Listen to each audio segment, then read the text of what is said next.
The mop hit Maya Chen's chest before she even saw his hand move.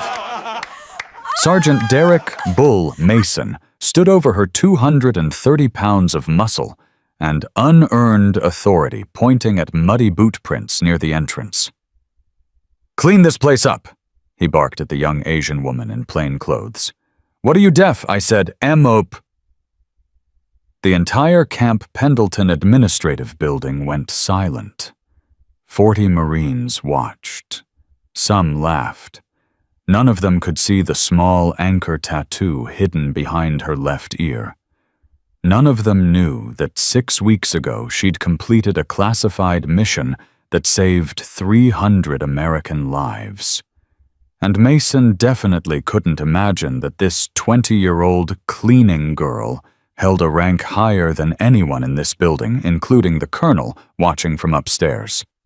If you're watching from anywhere in the world, drop your city in the comments below. And if stories about courage and justice hit different for you, subscribe now and stay until the end. Because what happens to Sergeant Mason, he never satisfies it coming.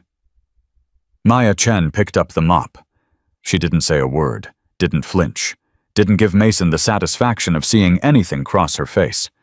She just bent down, wrapped her fingers around that wooden handle and started mopping. Behind her, the laughter spread like wildfire. "Look at her go," someone called out. "Finally found someone who knows their place." "Hey, you missed a spot, sweetheart." Mason crossed his arms and smiled.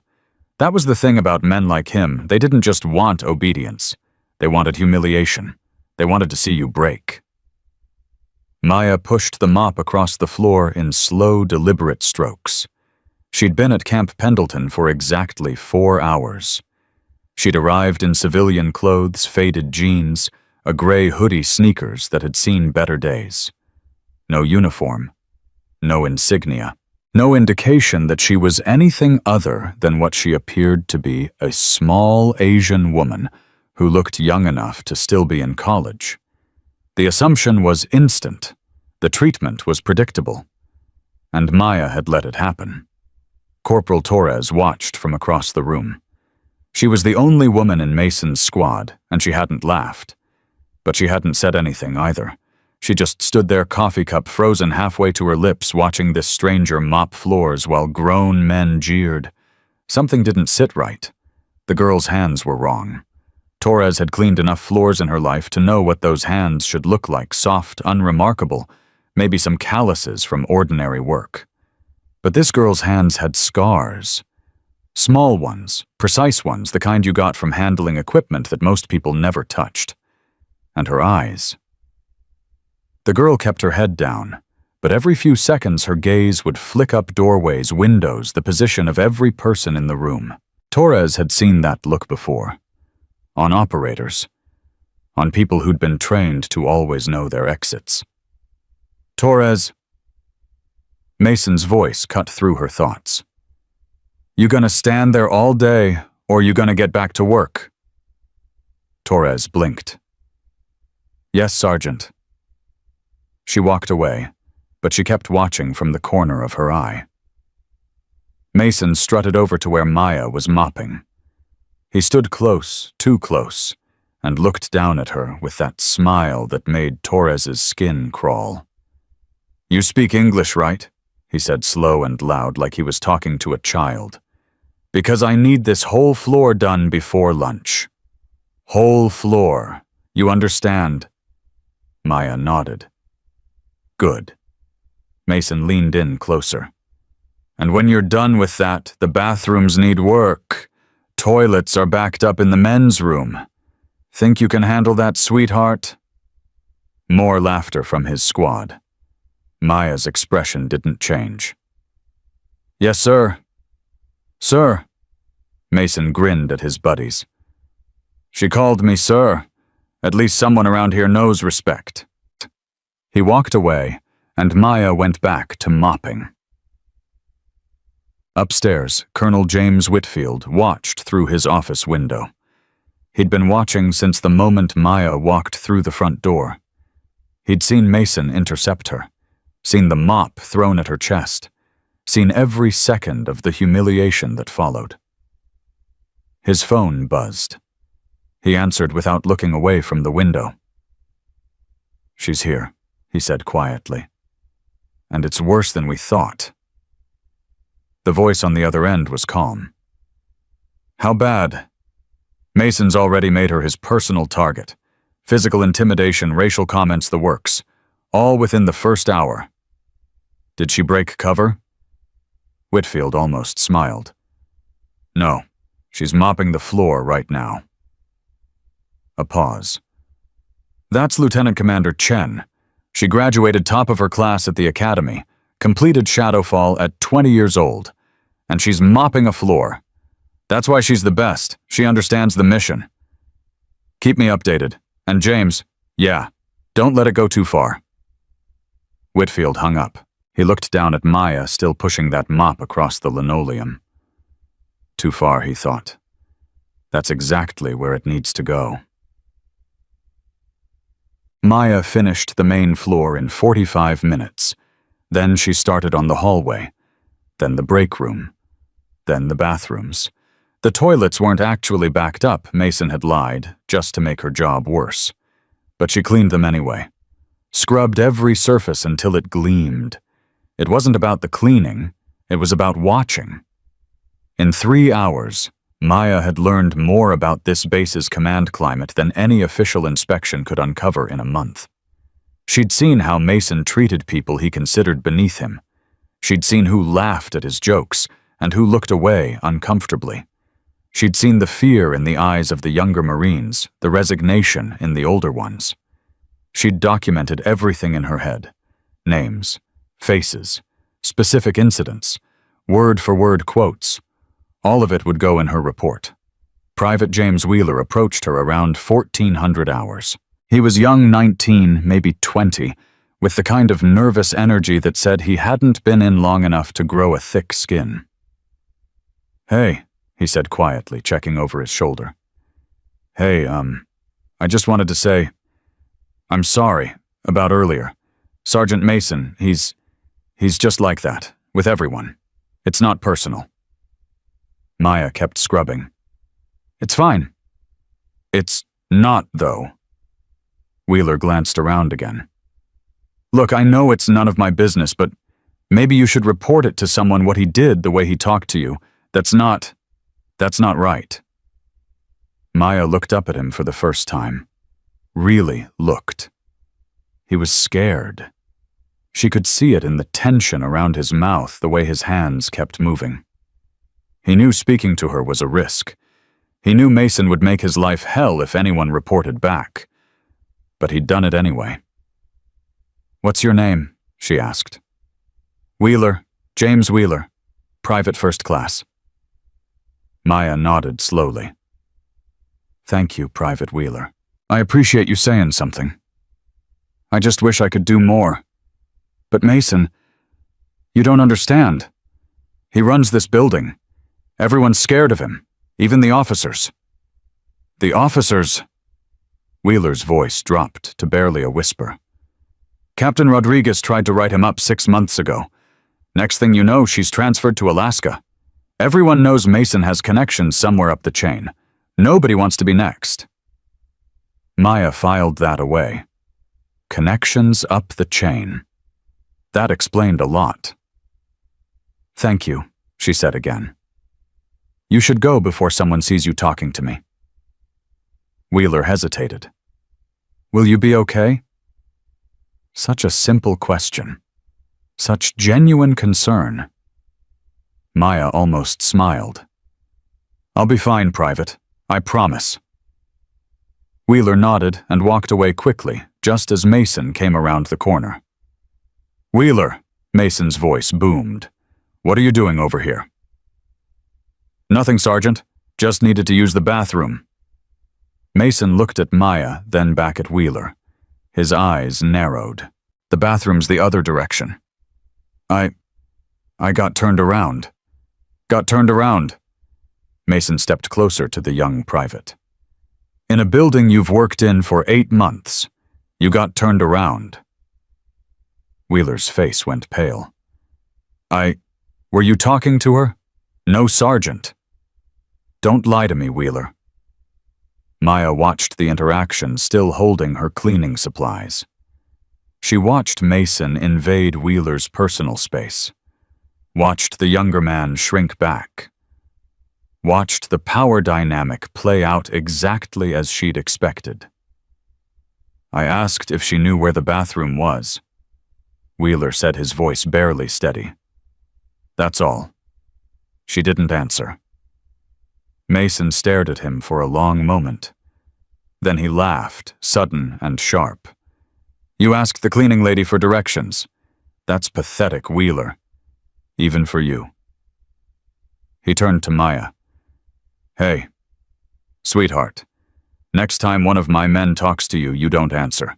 You're not here to make friends. You're here to clean. Got it? Maya lowered her eyes. Yes, sir. Good. Mason gave Wheeler one last withering look. Back to work, both of you. He walked away, and Wheeler let out a shaky breath. I'm sorry, he whispered to Maya. I tried. You did more than most, she replied softly. Remember that. The afternoon shift change brought new faces, but the atmosphere didn't improve. Mason held an informal meeting with his squad, 8 Marines, gathered in a loose circle, while he stood at the center voice, carrying across the room. Listen up. I know some of you have been wondering about our new addition. He gestured toward Maya without looking at her. Corporate sent her over. Temporary contractor. Cleaning staff. She's not from the regular service, someone asked. Nope. Some outside company. Don't know the name, don't care. Point is, she's not one of us. She's not military. She's civilian contract labor, and she's here because some genius in procurement decided we needed supplemental janitorial support. He made air quotes with his fingers. Whatever that means. How long is she here? Torres asked. Her voice was neutral, carefully so. 2 weeks. Mason shrugged. Maybe less if she can't keep up. These contract workers, they quit all the time. Can't handle the environment. Laughter from most of the squad. Torres didn't join in. Anyway, Mason continued, she's not your problem. Don't talk to her. Don't help her. Don't even acknowledge her unless you have to. She's here to work, not to socialize. Anyone got questions? Silence. Good. Dismissed. The group dispersed. Torres lingered watching Mason walk over to the coffee station. She'd served under him for 11 months now. She'd seen him push boundaries before crude jokes, inappropriate comments, that constant need to establish dominance. But this felt different. This felt targeted. She approached him carefully. Sergeant. Mason turned, cup in hand. What is it, Torres? The new contractor. The way you're treating her. What about it? Torres chose her words carefully. I'm just saying. It might draw attention. If someone files a complaint. A complaint? Mason laughed. She's a contract worker, Torres. She's not even in the system. Who's she gonna complain to? Her cleaning company? Please. But if Colonel Whitfield doesn't care about civilian contractors. He's got real problems to deal with. Mason took a long sip of his coffee. Relax. I'm not doing anything wrong. I'm just making sure she knows the pecking order. That's my job. Maintain discipline. Establish hierarchy. She's not in our hierarchy. Mason's expression darkened slightly. Everyone's in my hierarchy in this building, Torres. Everyone. He walked away, leaving Torres standing alone by the coffee machine. She looked across the room at Maya, who was quietly emptying trash cans, head-down movements efficient. Something was wrong. Torres could feel it in her gut. She just couldn't figure out what. At 17:30, Maya finished her assigned tasks and made her way toward the rear exit. She'd been working for nearly 8 hours straight. No breaks, no lunch, no complaints. Mason was waiting by the door. Heading out. Maya stopped. Yes, sir. Sir? He laughed again. You keep calling me that. I like it. Shows respect. Maya said nothing. Mason moved closer. You know what I think? I think you're smarter than you look. I think you understand how things work around here. The way you keep your head down, don't cause trouble. That's good. That's exactly what I want from you. Thank you, sir.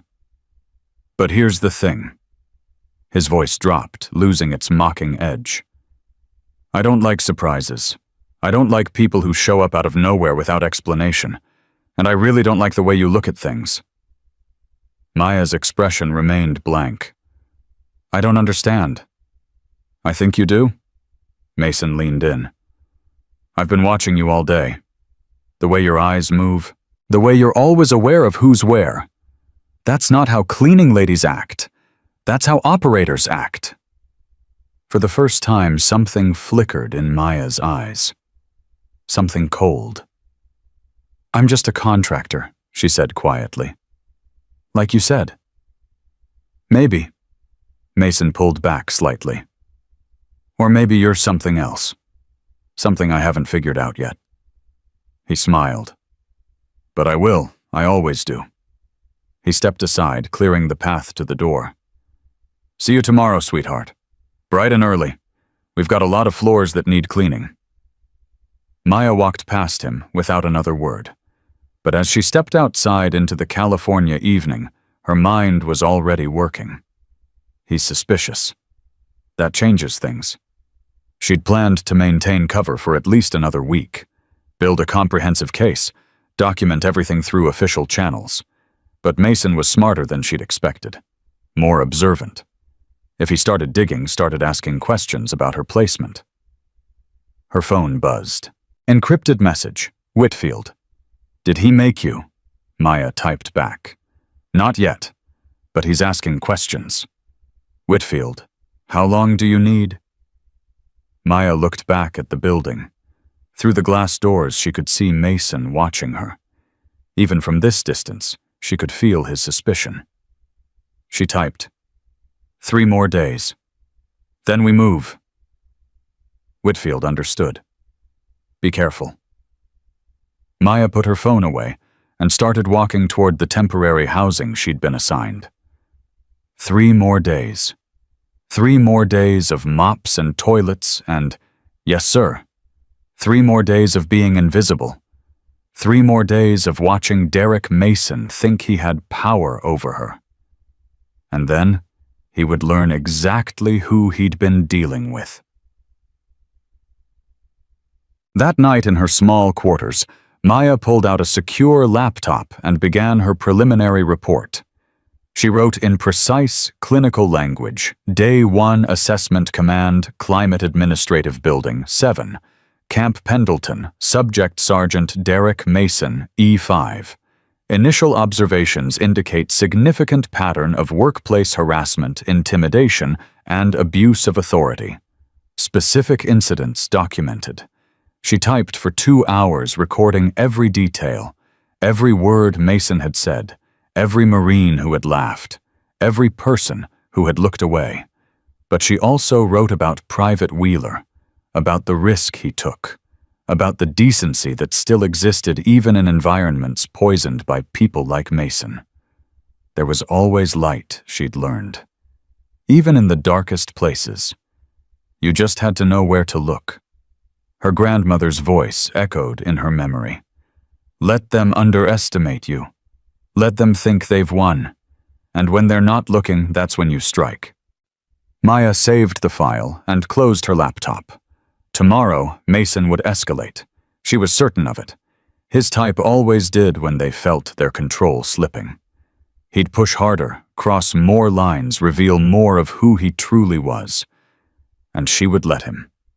Because every line he crossed was another nail in his coffin. She lay back on her bunk and stared at the ceiling. 20 years old. Lieutenant Commander in the United States Navy. Security clearance that most admirals would never achieve. Veteran of operations that would never be declassified. And tomorrow, she would go back to mopping floors. Because that was the mission. And Maya Chen never failed a mission. At 2200 hours across the base, Colonel Whitfield sat in his darkened office, reviewing Maya's personnel file. Most of it was redacted, entire pages blacked out. The kind of redactions that meant the classified version made the official version look like a children's book. But he knew enough. He knew about her parents. The car crash that killed them when she was 7. The grandmother who raised her. The fierce determination that drove her to achieve things most people couldn't imagine. He knew about the academy. Top of her class in everything. Languages, combat training, cyber warfare. Instructors called her the quiet one. Not because she was shy, because she never needed to prove anything to anyone. She just performed. Flawlessly. He knew about Shadowfall, the operation that had put her on the map. 300 American lives saved because a 20-year-old lieutenant figured out what an entire intelligence apparatus had missed. They'd tried to give her a medal. She'd turned it down. "No medals for doing my job," she'd said. "The work is the reward." Now she was here, mopping floors, taking abuse, documenting everything. The irony wasn't lost on him. His phone rang. Private line. "Whitfield." "James." The voice belonged to Admiral Patricia Cross, one of the most powerful figures in the Navy. "I've been reading Maya's preliminary report. This is worse than we thought." "Yes, ma'am. Mason's just the tip of the iceberg. There's a culture here, a pattern. It goes deeper." "How deep?" Whitfield hesitated. "I have reason to believe Mason has protection from someone senior, someone who's been burying complaints for years." Silence on the line. "Find out who," Cross said finally. "Whatever it takes, whatever Maya needs." "Understood. And James, keep her safe. She's not just valuable, she's irreplaceable." "I know." "Then act like it." The line went dead. Whitfield set down the phone and looked at Maya's photo, the one from her official file, not the classified one. Young. Determined. Eyes that held secrets most people couldn't comprehend. He'd known her father once, Lieutenant Commander David Chen, killed in the same car crash that orphaned Maya. They'd served together briefly years ago. Sometimes Whitfield wondered if David would be proud of what his daughter had become. Then he remembered her service record, and he knew the answer was yes. He closed the file and turned off his lamp. Tomorrow would be interesting. 3 miles away, in a bar just off base, Derek Mason sat alone in a corner booth. He wasn't drinking heavily, just nursing a beer, scrolling through his phone, running searches. The girl's face was burned into his memory. That quiet compliance, those watchful eyes. Contract worker, his ass. He'd spent 15 years in the military. He knew how to read people. And that girl wasn't what she claimed to be. He pulled up her employee record, the one from the cleaning company that had supposedly sent her. Basic information. Name Maya Chen, age 20. Address local temporary housing. Previous employment. Various contract positions. No social media, no photos, no digital footprint of any kind. Red flags everywhere. Mason finished his beer and flagged down the bartender for another. He didn't know who Maya Chen really was, but he was going to find out. And when he did, he smiled. When he did, she was going to wish she'd never walked through his door. Maya arrived at 600 the next morning. The building was nearly empty, just a few early risers, and the night shift winding down. She collected her cleaning supplies from the storage closet and started on the east corridor. She'd made it exactly 12 minutes before Mason found her. "You're early." He stood in the doorway, arms crossed, coffee cup in hand. "Eager to impress." "Just doing my job, sir." Mason walked toward her slowly. "I did some checking last night. Called your cleaning company. Asked about you." Maya's hands never stopped moving. Mop. Ring, mop. "You know what they told me?" "No, sir." "They said you were a last-minute placement. Emergency fill-in. The girl who was supposed to come got sick, and you were the only one available." Mason took a sip of his coffee. "Convenient timing." "I needed the work." He circled around her, studying her like she was a puzzle he couldn't quite solve. "Where are you from originally?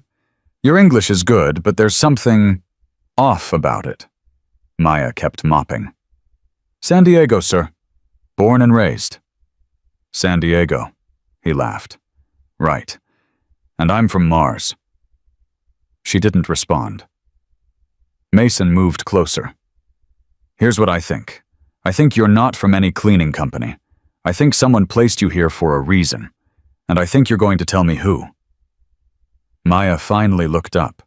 Her expression was blank, but her eyes held something Mason couldn't read. "I'm just here to clean, Sergeant. That's all." "We'll see about that." He turned and walked away, leaving her alone in the corridor. Maya waited until his footsteps faded completely. Then she pulled out her phone and sent a single encrypted word, "accelerating." The response came in 3 seconds. "Proceed with caution." Caution, she thought. That ship had sailed. The morning passed in tense silence. Maya cleaned. Marines came and went. But something had shifted. She could feel it in the way people looked at her. Word had spread that Mason was suspicious. That meant everyone was watching. At 0900, Torres approached her in the break room. "Hey." Torres glanced over her shoulder before continuing. "Look, I don't know who you are, and honestly I don't want to know. But Mason's been asking questions about you all morning. He called the cleaning company twice. He's trying to get your personnel file." Maya set down her mop. "Why are you telling me this?" Torres hesitated. "Because something about this whole situation feels wrong. And because," she lowered her voice, "because I've seen Mason destroy people before. Good people. And I don't want to watch it happen again." "Who did he destroy?" Torres's face tightened. "Captain Rodriguez. She was our CO before she got transferred. She tried to report Mason for harassment. Wrote up everything went through proper channels. 3 weeks later, she's on a plane to Alaska, and Mason's still here running things like nothing happened. How is that possible if she filed an official report? That's just it. The report disappeared, and suddenly everyone who backed her up changed their stories." Torres shook her head. "Someone protected him. Someone with enough rank to make problems go away." Maya filed this information carefully. "Do you know who?" "No. But whoever it is, they're high enough that even Colonel Whitfield can't touch them." Torres checked over her shoulder again. "I shouldn't be telling you this. If Mason finds out, he won't." "How can you be sure?" Maya met her eyes. "Because I'm very good at keeping secrets." Torres stared at her for a long moment. Then she nodded slowly. "I believe you," she said quietly. "I don't know why, but I do." She walked away, leaving Maya alone with a mop and 100 new questions. Someone was protecting Mason. Someone with serious power. This mission had just gotten a lot more complicated. At 1100, Mason called an all-hands meeting. Every Marine in the building assembled in the main hall, 32 people, standing in loose formation, while Mason paced at the front like a general addressing his troops. "Listen up," he barked. "We've got an inspection coming. Regional command. 3 weeks out. That means this building needs to be spotless. Every corner, every closet, every bathroom. I want this place looking like the president himself might walk through. He paused, scanning the assembled faces. Now, some of you might be thinking our new cleaning contractor will handle it. He gestured toward Maya, standing at the back with her supplies. But let's be real. She's temporary help. She's not one of us. And the standards for this inspection are military standards, not civilian. Mason pointed at Wheeler. Wheeler, you're on bathroom duty. I want those floors so clean you can eat off them. Wheeler's face went pale. Sergeant, I have administrative duties. Did I ask about your duties? I said bathrooms, starting now. Yes, Sergeant. Mason continued assigning tasks, all the worst jobs, all the most tedious work. And with each assignment, Maya noticed a pattern. Everyone who'd shown her even a moment of kindness was getting punished. Torres got basement storage organization. Wheeler got bathrooms. A young corporal who'd held a door open for Maya yesterday was assigned to deep clean the motor pool. It wasn't coincidence. It was retribution. Mason was sending a message: help the outsider suffer the consequences. After the meeting dispersed, Maya found Wheeler in the hallway. His shoulders were slumped, his face tight with barely contained frustration. I'm sorry, she said quietly. Wheeler looked up, startled. What no? This isn't your fault. He's punishing you because you talked to me. He's punishing me because he's a bully who gets off on power. Wheeler's voice cracked slightly. This is what he does. He finds excuses to make people miserable. You could have been anyone. You just happened to be the excuse this week. Maya studied his face. So young. So beaten down. How long have you been dealing with this? 8 months, since I got assigned here. Wheeler let out a bitter laugh. I put in for a transfer 3 times. Denied every time. Mason has to sign off on transfer requests and he won't let anyone leave. He says it's about unit cohesion. Really, he just likes having people to control. Have you reported him? Wheeler's expression darkened. Once. My first month. I filed a formal complaint about harassment. What happened? Mason found out. Called me into his office. Told me that complaints have a way of getting lost, but grudges last forever. Wheeler's hands clenched at his sides. He made my life hell for 3 months after that. Extra duties, public humiliation, the works. I learned my lesson. Maya's jaw tightened. This wasn't just harassment. This was systematic abuse enabled by whoever was protecting Mason from accountability. I'm sorry, she said again. Don't be. Wheeler straightened slightly. It's not your fault the system is broken. I just hope whoever does fix it takes a really long time and makes Mason watch. He walked away toward the bathrooms. Maya watched him go, a cold determination settling in her chest. The system wasn't broken. It was being manipulated by people who wanted it broken. And she was going to find out exactly who they were. At 1300, Maya was cleaning the second-floor offices when she heard Mason's voice through an open door. I'm telling you something's not right about her. Another voice, older, impatient. Derek, you've been saying that for 2 days. She's a cleaning lady. What do you think she is, a spy? I don't know what she is, but I'm going to find out. Maya moved closer to the door, pretending to mop the same spot over and over. You're being paranoid, the second voice said. You've been paranoid ever since the Rodriguez thing. Just do your job and stop looking for problems where there aren't any. The Rodriguez thing. Mason's voice dropped dangerously. You said that was handled. It was handled. I told you her transfer went through, the complaint disappeared, it's over. Then why do I feel like someone's watching me? Silence. Then the second voice, carefully controlled, maybe because you've got a guilty conscience, or maybe because you've been harassing a civilian contractor in front of 30 witnesses and you're finally realizing that was stupid. I haven't done anything wrong. You threw a mop at her derrick on her first day, in front of half the building. She was in my way. She's 5'3" and weighs maybe 110 pounds. She wasn't in anyone's way. A long sigh. Look, just back off. Give her the normal work, let her do her job, and stop making yourself a target. The inspection is in 3 weeks.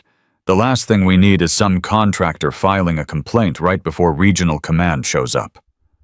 She won't file a complaint. How do you know? Because she's smart. She knows how things work here. She keeps her head down, does what she's told. She's not going to cause problems. For your sake, I hope you're right. Footsteps approached the door. Maya moved quickly, retreating down the hallway with her mop and bucket. She rounded a corner just as the door opened, and 2 men emerged. Mason she recognized immediately. The second man was older, silver-haired, wearing the eagles of a full colonel. Not Whitfield, someone else. Someone she didn't recognize from any of the personnel files she'd reviewed. She committed his face to memory. Then she pulled out her phone and typed, "Who is the colonel assigned to Building 7, not Whitfield?" The response came 30 seconds later, Colonel Harrison Burke. Regional liaison. Why Maya typed, "He's protecting Mason. Need background." A longer pause. Then understood. Be careful. Maya put her phone away and went back to mopping. Colonel Harrison Burke. She had a name now, and names were power. That afternoon, Mason escalated. He found her in the basement storage area, surrounded by dusty boxes and forgotten equipment. She was technically supposed to be organizing, but really she was photographing everything, documenting the disarray that had been allowed to accumulate under Mason's command. "There you are." His voice echoed off the concrete walls. "Thought you might be hiding down here." Maya didn't look up from the box she was sorting. "Just doing my job, Sergeant." Mm-hmm. He walked closer. Too close. "You know, I've been thinking about what you said, about being from San Diego." "What about it?" "I looked up the cleaning company's address. It's in San Diego, too. Convenient, right? Local girl, local company." Maya kept sorting. Papers, files, more papers. But here's the thing. Mason picked up a dusty folder and flipped through it absently. "I called the company again this morning. Asked specifically about Maya Chen. Asked when they hired you what jobs you'd worked before." Maya's hands slowed almost imperceptibly. "You know what they told me? No, sir. They said you started 3 weeks ago. Just 3 weeks. Before that, nothing, no work history, no references, no previous positions." Mason dropped the folder back into the box. "It's almost like Maya Chen didn't exist until 3 weeks ago." Maya finally looked up at him. "Lots of people start new jobs," she said carefully. "Sure, but most people have some kind of past, some kind of trail. You—" Mason shook his head. "You're a ghost, and I don't like ghosts in my building." He moved even closer. Maya could smell the coffee on his breath, the hint of aftershave. "I'm going to figure you out," he said quietly. "Whoever you really are, whatever you're really doing here, I'm going to find out. And when I do," he smiled, "you're going to wish you'd never walked through my door." He turned and walked away, his footsteps echoing in the cavernous space. Maya watched him go. Her cover was holding, but barely. Mason was digging, and eventually he'd dig deep enough to hit something real. She needed to accelerate the timeline. She pulled out her phone and typed, "Request meeting. Tonight. Urgent." The response was immediate, 2100, location Alpha. Maya put her phone away and went back to sorting boxes. Tonight, things would change. One way or another. At 2100, Maya slipped out of her temporary quarters and made her way across the base. The night was cool, quiet, with only the distant sound of generators and the occasional patrol vehicle breaking the silence. Location Alpha was a maintenance shed near the motor pool, Isolated, rarely used, perfect for clandestine meetings. Colonel Whitfield was already there. "You're early," he said. "So are you." Whitfield gestured to a pair of folding chairs set up in the corner. They sat facing each other, voices low. "Talk to me," he said. Maya laid it out everything she'd learned over the past 2 days. Mason's harassment, the systematic punishment of anyone who showed her kindness, the conversation she'd overheard between Mason and Colonel Burke. "Burke," Whitfield repeated, his expression darkening. "I should have known." "You know him?" "Harrison Burke and I go back 20 years. We came up together, served in the same units. He was always ambitious, the kind of officer who cared more about his career than his people." "He's protecting Mason." "Apparently." Whitfield leaned back in his chair. "The question is why? What does Mason have on him? Or what does Mason do for him?" Maya had been thinking about that. "Mason runs this building. He controls information flow, personnel assignments, everything. If Burke needed things to disappear, complaints, reports, evidence, Mason would be the perfect person to make that happen." "A mutually beneficial arrangement." "Exactly. Burke protects Mason from accountability, and Mason protects Burke from scrutiny." Whitfield was silent for a long moment. "How deep do you think this goes?" "I don't know yet, but I overheard Mason say something about the Rodriguez thing being handled. Captain Rodriguez, she tried to report him before she was transferred." "I remember. She came to me, actually. Wanted my help filing the complaint." Whitfield's jaw tightened. "I told her to go through proper channels, follow the system." "And the system failed her." "The system was corrupted. There's a difference." He looked at Maya. "If Burke is involved, this is bigger than one sergeant harassing people. This is systemic corruption at the command level." "Which is exactly what we suspected." "Yes, but suspecting and proving are two different things." Whitfield stood and paced the small space. "We need evidence, hard evidence. Something that can't be explained away or buried." "I'm working on it." "Work faster. If Mason figures out who you are before we're ready to move." "He won't." "You can't be certain of that." Maya stood to face him. "Sir, with respect, this is what I do. I've operated under deeper cover in far more dangerous situations than this. Mason is suspicious, but he doesn't actually know anything. As long as I maintain the facade, he can't touch me." Whitfield studied her face. "Your father would be proud, you know." The words hit Maya like a physical blow. She hadn't expected that, hadn't been prepared for anyone to mention David Chen. "You knew him? We served together, briefly years ago, before the accident." Whitfield's voice softened. "He was a good man, one of the best I ever served with, and he talked about you constantly. His little Maya, how smart she was, how brave." Maya's throat tightened. "I didn't know. He said you were going to change the world someday. He believed in you even then." She took a breath, steadied herself. "I'm trying," she said quietly. "Every day I'm trying." Whitfield nodded. "I know, and for what it's worth, I think you're succeeding." He headed for the door, then paused. 3 more days, Maya. That's all I can give you. After that, the inspection timeline takes over and we lose our window. 3 days is enough. I hope you're right." He slipped out into the darkness. Maya waited 5 minutes before following. 3 days. 72 hours to find the evidence she needed. To expose Burke and Mason both. To prove that the system could work if only people had the courage to make it work. She touched the anchor tattoo behind her ear. For her father. For Captain Rodriguez.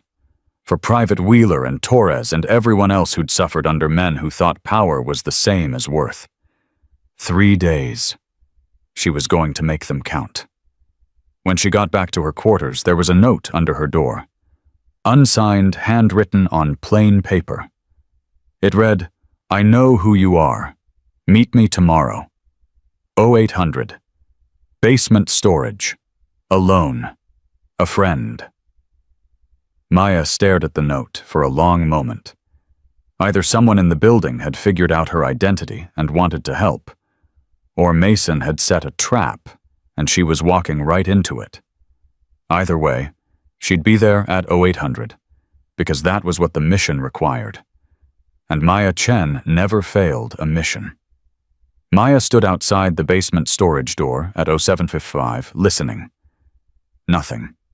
No movement, no breathing, no telltale sounds of an ambush waiting. Either whoever sent that note was genuinely alone, or they were very good at staying quiet. She pushed open the door and stepped inside. Torres stood in the center of the room, arms crossed, face tight with tension. "Close the door," Torres said. Maya did. For a long moment, neither woman spoke. Torres studied Maya with the kind of intensity that said she'd spent a sleepless night deciding whether to be here. "I know you're not a cleaning contractor," Torres finally said.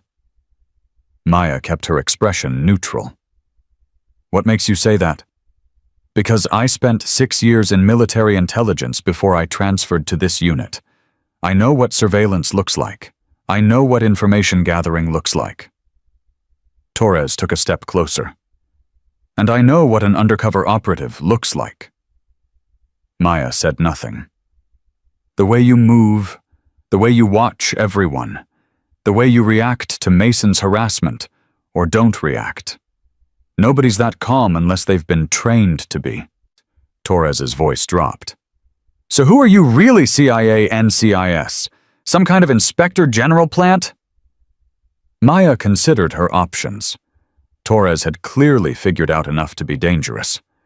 Lying would only make things worse. "Naval Inspector General's office," she said quietly.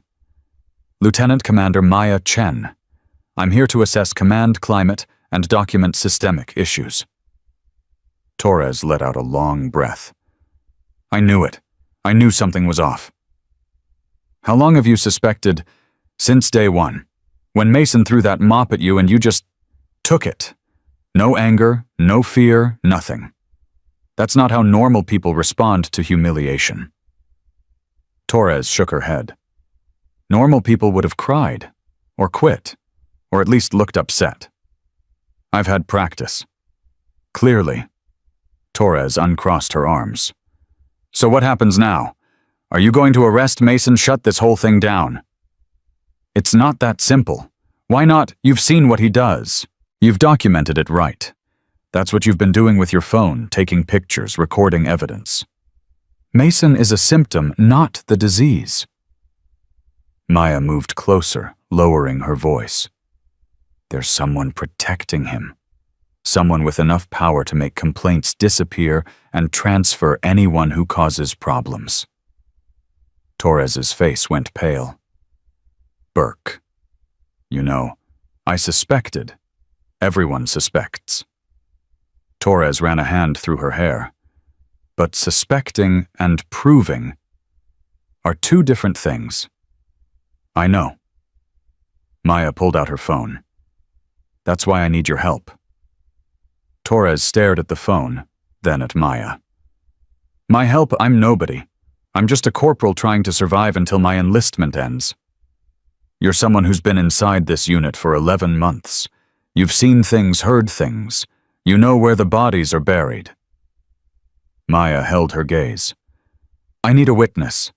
Someone who can corroborate the pattern of abuse, the cover-ups, the connection to Burke. If I do that, Mason will destroy me, just like he destroyed Captain Rodriguez. Not if we take them both down first." Torres laughed bitterly. "You make it sound so simple." "I never said it was simple. I said it was necessary." Maya stepped closer. "Torres, I've read your file. You joined the military to make a difference. You believed in the system. And then you got assigned here and watched that system fail over and over again. Torres's jaw tightened, but she didn't respond. This is your chance to fix it, to prove that the system can work when good people stand up. Maya extended her hand. Help me. Please. Torres looked at the hand for a long moment. Then she looked up at Maya's face, searching for something sincerity maybe, or certainty. Whatever she found must have been enough. She took Maya's hand and shook it. What do you need me to do? Maya smiled for the first time in 3 days. Tell me everything. For the next 2 hours, Torres talked. She told Maya about Captain Rodriguez, how she'd documented 6 months of harassment before filing her complaint, how the complaint had been lost, somewhere between the base commander's office and regional headquarters, how she'd been transferred within 3 weeks of asking questions. She told Maya about the other victims. A young private who'd been hazed so badly he'd attempted suicide. A female sergeant who'd been passed over for promotion 4 times despite sterling evaluations. A male corporal who'd reported Mason for stealing supplies and found himself facing trumped-up charges for insubordination. Pattern after pattern, case after case, all of them ending the same way the accuser punished Mason, protected Burke's fingerprints invisible, but everywhere. He's careful, Torres said. Burke never puts anything in writing, never gives direct orders that can be traced. But everyone knows. When Mason needs something to disappear, it disappears. Maya was recording everything on her encrypted phone. How does the communication work? How does Mason contact Burke when he needs help? Torres thought about it. They have lunch together once a week. Off base at a diner about 20 minutes away. Just the 2 of them. No witnesses. When's their next lunch? Tomorrow. Thursdays at noon. Maya nodded slowly. Tomorrow. That gave her less than 24 hours to prepare. One more question, she said. You mentioned supplies being stolen. What kind of supplies? Torres hesitated. I'm not sure. The corporal who reported it, Martinez, he said he saw Mason loading boxes into a personal vehicle. Equipment, he thought. Maybe electronics. Did Martinez keep any records? If he did, they're gone now. He was discharged 6 months ago. Bad conduct. Maya filed that away. Theft of military property. If she could prove it, that was a criminal offense, something even Burke couldn't make disappear quietly. Torres, I need you to do something for me. Name it. Keep your head down for the next 48 hours. Don't change anything about your behavior. Don't let Mason suspect you've talked to anyone. And then everything changes. Torres nodded slowly. I hope you know what you're doing, Lieutenant Commander. So do I. They left separately. Torres first, then Maya 5 minutes later. The basement was quiet again, but Maya's mind was racing. Burke and Mason. Lunch tomorrow. Off-base location. She needed to be there. She needed to hear what they said when they thought no one was listening. She pulled out her phone and typed, Need surveillance equipment. Directional mic recording capability. Can you deliver by tonight? The response came in seconds. Affirmative. Drop point Charlie 2200. Maya put away her phone and headed upstairs. Time to play the cleaning lady one more time. The morning passed in tense normalcy. Maya cleaned, Mason watched, and everyone else tried to stay out of the crossfire. At 1100, Mason called her into his office. It was the first time she'd been in this room, small, cluttered, dominated by a desk covered in papers and a wall of commendations that Mason had clearly hung himself. He sat behind the desk with his feet up, looking at her like she was a puzzle he'd finally solved. Close the door. Maya did. Sit. She sat. Mason leaned forward, elbows on the desk. I made some more calls this morning. To your cleaning company. To the temp agency that placed you. To the county records office. Maya kept her face blank. You want to know what I found? What did you find, Sergeant? Nothing. Mason smiled, but there was no warmth in it. Absolutely nothing. Your social security number leads to a dead end. Your address doesn't exist. The cleaning company has no record of anyone named Maya Chen on their payroll. Maya's heart rate increased slightly, but her expression didn't change. So I'm going to ask you one more time. Mason said, his voice dropping dangerously. Who are you? And what are you really doing in my building? Maya considered her options. She could maintain the lie, but Mason clearly wasn't buying it anymore. She could reveal the truth, but that would blow the entire operation. Or, I'm exactly who I said I am, she said calmly. A contractor doing a job. If there are problems with my paperwork, that's between me and my employer. Wrong answer. Mason stood up and walked around the desk. He perched on the edge inches away from her, using his size to intimidate. Let me tell you what I think, he said. I think someone sent you here to spy on me. I think you've been documenting everything, building some kind of case. And I think whoever's behind this is going to be very disappointed when they realize their little spy got caught. Maya looked up at him. That's quite a theory. It's more than a theory. It's a fact. Mason leaned down, his face close to hers. I've been in this game a long time, sweetheart. I know how it works, and I know how to make problems disappear. Like you made Captain Rodriguez disappear. The words were out before Maya could stop them. A calculated risk, or maybe just anger, finally breaking through. Mason's expression flickered. Surprise, then anger, then something cold and dangerous. What did you say? Captain Rodriguez. She filed a complaint against you. 3 weeks later, she was transferred to Alaska. Maya held his gaze. That's quite a coincidence, Sergeant. Mason's hand shot out and grabbed her arm. Hard. Who told you about Rodriguez? Maya didn't flinch. Does it matter? Everyone knows. You're not as careful as you think. Mason's grip tightened. His face was red now, veins pulsing in his temple. Listen to me very carefully, he said through clenched teeth. I don't know who you are or what you think you're doing, but if you mention Rodriguez again, if you even think about causing problems for me, I will end you. Do you understand? Maya looked at his hand on her arm. Then she looked at his face. Are you threatening me, Sergeant? I'm making you a promise. Good, Maya smiled, because I want to make sure we're both clear on where we stand. Something in her expression made Mason hesitate. For just a moment, uncertainty flickered in his eyes, the realization that maybe he wasn't in control of this situation after all. Then the moment passed, and he released her arm. Get out of my office. Maya stood. Yes, sir. She walked to the door, then paused with her hand on the handle. Sergeant, Mason looked up. You should be more careful about who you threaten. You never know who might be listening. She left before he could respond. Outside, she let out a slow breath. That had been close, too close. She'd let her emotions get the better of her, mentioned Rodriguez when she shouldn't have. But it had also confirmed something important.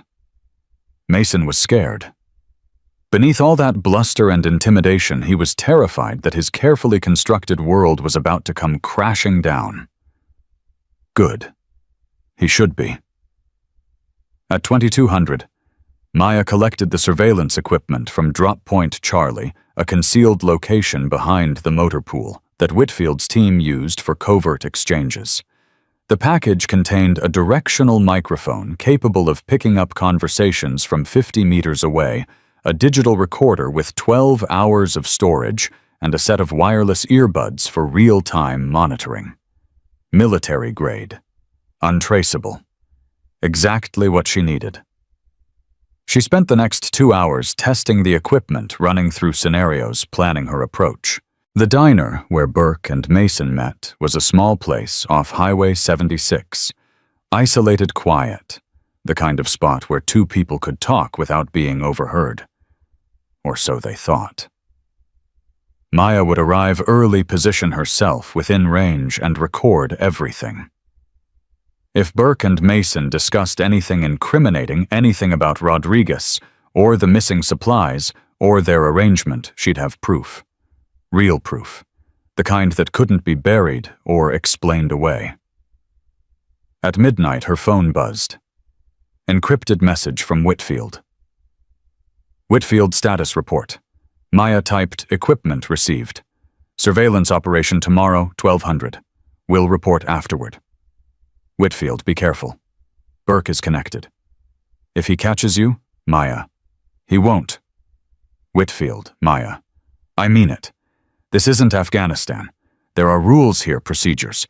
If you get caught conducting unauthorized surveillance on a colonel. Maya stared at the message for a long moment. He was right. If she was caught, there would be consequences. Her career, her freedom, everything she'd worked for, all of it could disappear in an instant. But then she thought about Wheeler, punished for showing kindness. About Torres, trapped in a unit she couldn't escape. About Captain Rodriguez, exiled to Alaska for telling the truth. She typed, "Some things are more important than rules." Whitfield. Your father said the same thing once. Maya's fingers hovered over the keyboard. Whitfield. He was right. And so are you. Good luck tomorrow. She put away the phone and lay back on her bunk, staring at the ceiling. Tomorrow. Everything would change tomorrow.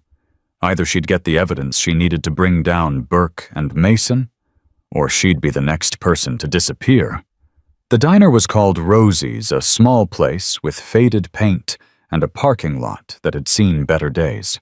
Maya arrived at 11:30, parked her rental car behind an abandoned gas station 200 meters away, and set up her equipment. The directional microphone was disguised as a thermos military technology at its finest. She aimed it at the diner's back booth where Burke and Mason always sat according to Torres's intel, and tested the audio feed. Clear as a bell. Now she just had to wait. At 11:55, a government sedan pulled into the lot. Colonel Burke emerged, silver hair, catching the sunlight face, set in the expression of a man who had places to be. At 12:02, Mason's truck arrived. He jumped out, looked around nervously, then headed inside. Maya settled the earbuds into place and hit record. For the first 10 minutes, they talked about nothing. The weather, the upcoming inspection, a football game Burke had watched the previous weekend. Then Mason leaned forward, voice dropping. "We have a problem." "I know. You called me at midnight to tell me about it." "The cleaning girl. She's not who she says she is." Burke sighed. "Derek, we've been over this. She's a temp worker. She'll be gone in a week." "She mentioned Rodriguez." Silence. "She mentioned her by name," Mason continued. "Asked how she disappeared. Said everyone knows." When Burke spoke again, his voice had changed. Colder. Harder. "What exactly did she say? That Rodriguez filed a complaint and got transferred. That I'm not as careful as I think." Mason's voice was tight. "Someone's been talking Harrison. Someone inside the unit." "Do you know who?" "No, but I'm going to find out." "No." Burke's response was sharp. "You're going to do nothing. The inspection is in less than 3 weeks. The last thing we need is you conducting your own investigation and drawing attention." "So what am I supposed to do? Just let her walk around asking questions?" "You're supposed to act normal. Go about your business. Stop threatening cleaning contractors and giving them ammunition." "I didn't threaten her." "Derek." Burke's voice was ice. "I've known you for 15 years. I know exactly what you did. And I'm telling you, stop. Right now. Before you make this worse." Silence again. Maya held her breath. What if she's a plant? Mason asked finally. What if someone sent her to gather evidence? Then we deal with it, quietly, but not until we know for certain. Burke paused.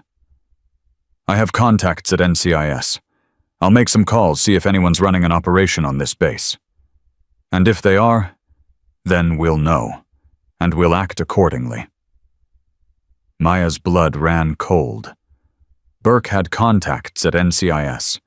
If he started making calls asking questions, her cover could be blown within hours. There's something else, Mason said, his voice even lower now. Maya had to strain to hear through the microphone. The shipment next week. The one from the warehouse. What about it? I'm having second thoughts. After Rodriguez, after this cleaning girl, everything feels wrong. Like the walls are closing in. The shipment goes forward as planned. We've already made commitments. What commitments to who? Burke's voice turned razor sharp. That's not your concern. Your job is to make sure those supplies get loaded, transported, and delivered. Everything else is above your pay grade. Maya's mind raced. Shipment, warehouse, supplies being loaded and transported. This wasn't just harassment cover-ups. This was theft. Military property being stolen and sold. And Burke was at the center of it. Harrison, if we get caught, we won't get caught. We haven't been caught in 4 years. The only way this falls apart is if you panic and do something stupid. Burke's chair scraped. Which is exactly what you're doing right now. I'm not panicking. I'm being careful. No, you're being paranoid. And paranoia makes people sloppy. Burke stood. Maya could hear him through the microphone, his footsteps moving toward the door. The shipment is Tuesday night. Have everything ready. And for God's sake, stay away from that cleaning girl. If she is a plant, the worst thing you can do is give her more ammunition. And if she's not a plant, then she's just a cleaning girl who's smarter than she looks. Either way, she'll be gone in a week, and none of this will matter. The door opened and closed. Through her scope, Maya watched Burke walk to his car and drive away. Mason stayed in the booth for another 15 minutes, drinking coffee, staring at nothing. Then he left, too. Maya waited until both vehicles were out of sight before she stopped recording. Tuesday night, a shipment from the warehouse. 4 years of theft covered up by a colonel and executed by a sergeant who'd sold his soul for protection. She had them. Not just for harassment, not just for abuse of power, for theft of military property, conspiracy, corruption crimes that carried serious prison time. Maya pulled out her phone and typed, I have everything. Burke and Mason. Theft operation Tuesday night. Need extraction team ready. Whitfield's response was immediate, confirmed. Sending details. Well done, Lieutenant Commander. Maya allowed herself one moment of satisfaction. Then she started the car and headed back to base. The mission wasn't over yet. When she arrived at her quarters, there was another note under her door. Her hand froze on the doorknob. Slowly, she picked up the paper. Same handwriting as before. Same plain paper. But the message was different. It read, I know what you did today. I know where you went. Meet me tonight. 2300, the motor pool. Come alone or the recording goes to Mason. Maya read it twice. Someone had followed her. Someone had seen her conduct surveillance. Someone had evidence that could destroy everything. She checked her watch. 1845. Just over 4 hours until the meeting. 4 hours to figure out who was threatening her. And 4 hours to decide what she was going to do about it. Maya arrived at the motor pool at 22:45, 15 minutes early. Enough time to assess the situation, identify potential threats, plan escape routes. The area was dark, quiet, deserted. Perfect for a clandestine meeting. Perfect for an ambush. She positioned herself behind a maintenance truck, and waited. At 22:58, a figure emerged from between two vehicles. Small, hesitant, moving with the nervous energy of someone who wasn't used to sneaking around.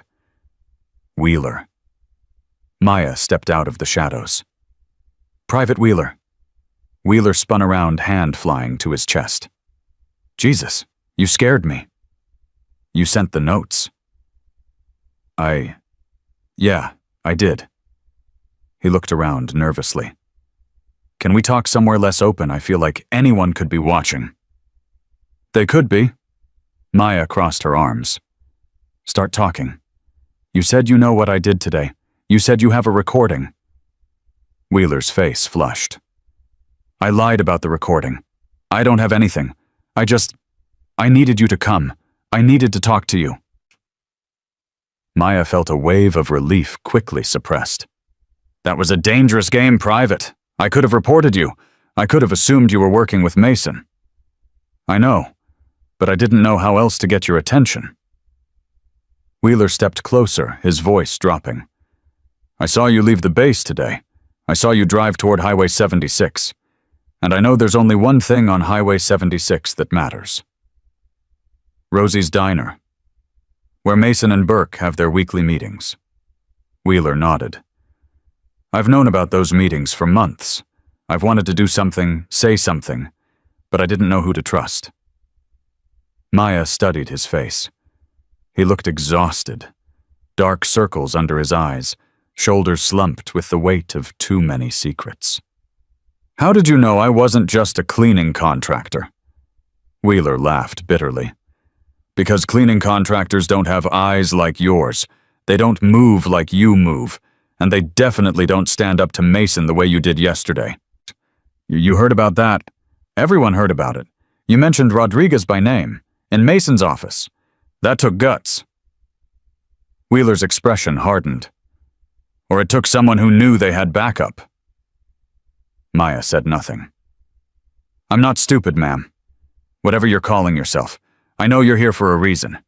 And I'm guessing that reason involves taking down Mason and whoever's been protecting him. And if it does, then I want to help." Maya was quiet for a long moment. Wheeler was a risk. Young, untested, emotionally compromised. But he was also an insider with knowledge she needed. "Why?" she asked. "Why risk everything to help someone you don't even know?" Wheeler's jaw tightened. "Because 8 months ago I watched a friend try to kill himself. Private Reyes. Mason hazed him so badly he couldn't take it anymore. Pills in the barracks. We found him just in time." Maya felt her stomach drop.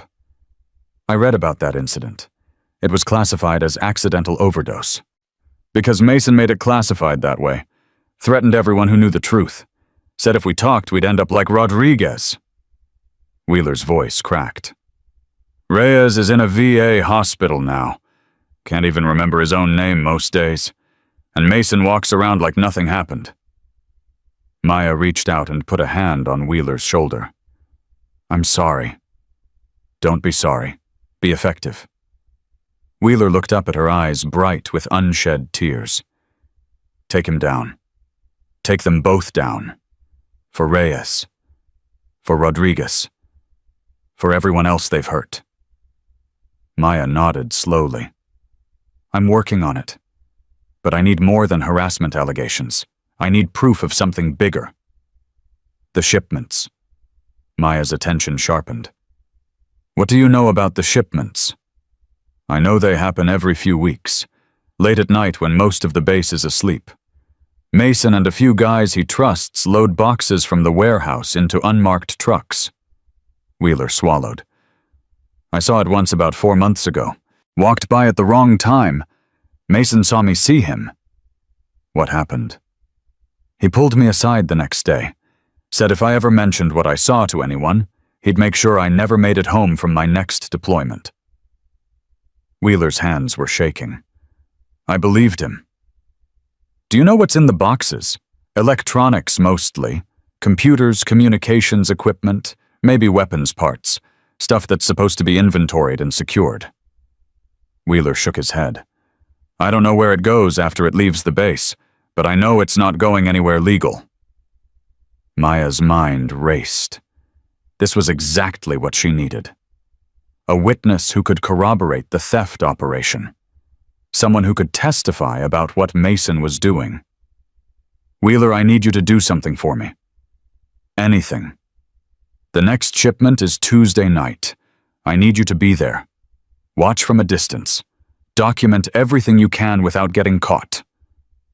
Wheeler's face went pale. "If Mason sees me, he won't. You'll stay hidden, stay safe. I just need independent verification of what's happening." Maya held his gaze. "Can you do that?" Wheeler was quiet for a long moment. Then he straightened, squaring his shoulders. "For Reyes," he said. "Yeah, I can do that." "Good." Maya checked her watch. "We should go. Separately. Don't contact me again unless it's an emergency. And Wheeler, yeah, thank you for being brave enough to come forward." Wheeler smiled weakly. "I'm not brave. I'm just tired of being scared." He disappeared into the darkness. Maya waited 5 minutes, then headed back to her quarters. Tuesday night.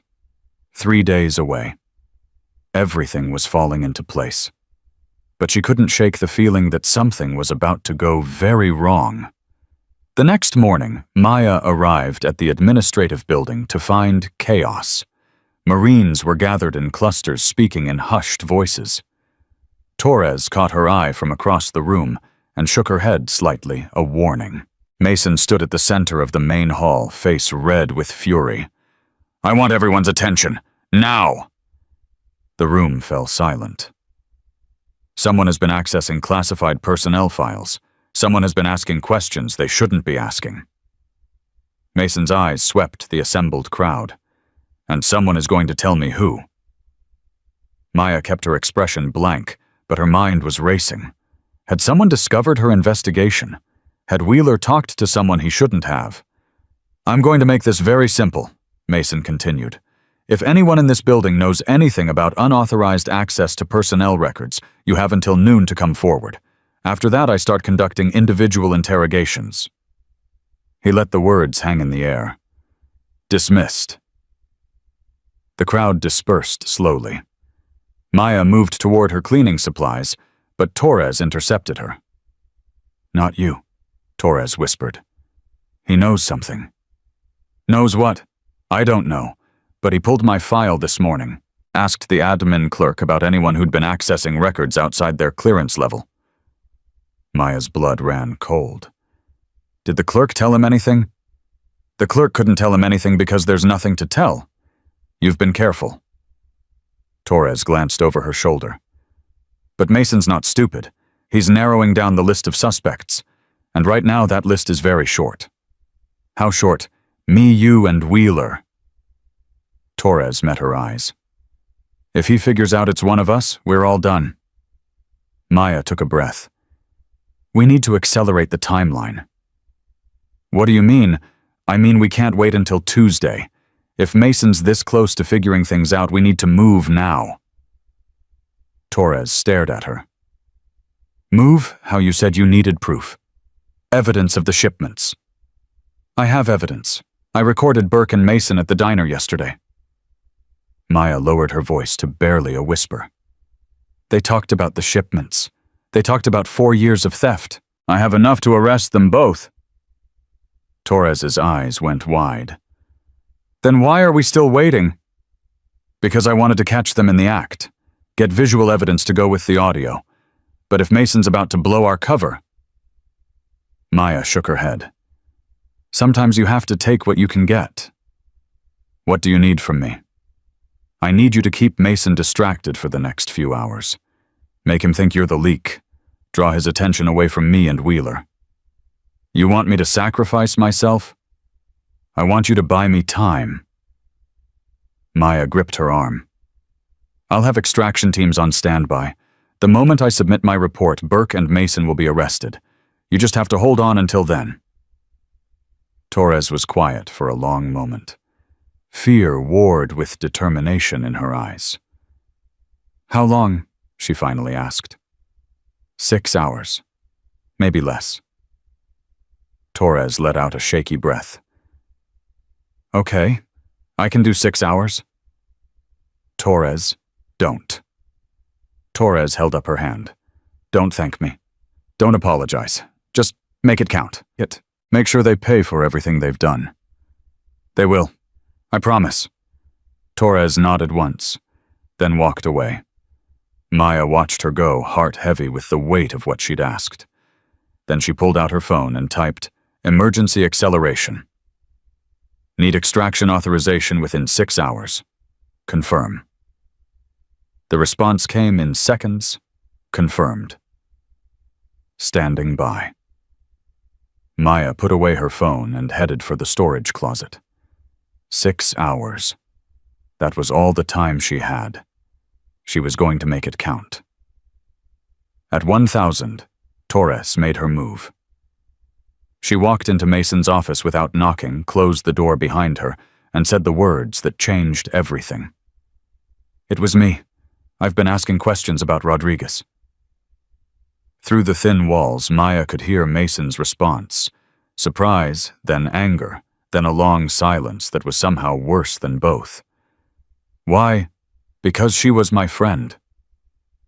Torres's voice was steady, but Maya could hear the fear underneath. "Because what you did to her was wrong, and because someone needed to finally say it out loud." Mason's laugh was ugly. "You think you're brave? You think coming in here and confessing makes you some kind of hero? I think it makes me someone who can look at herself in the mirror." Silence again. "You're done, Torres. You know that, right?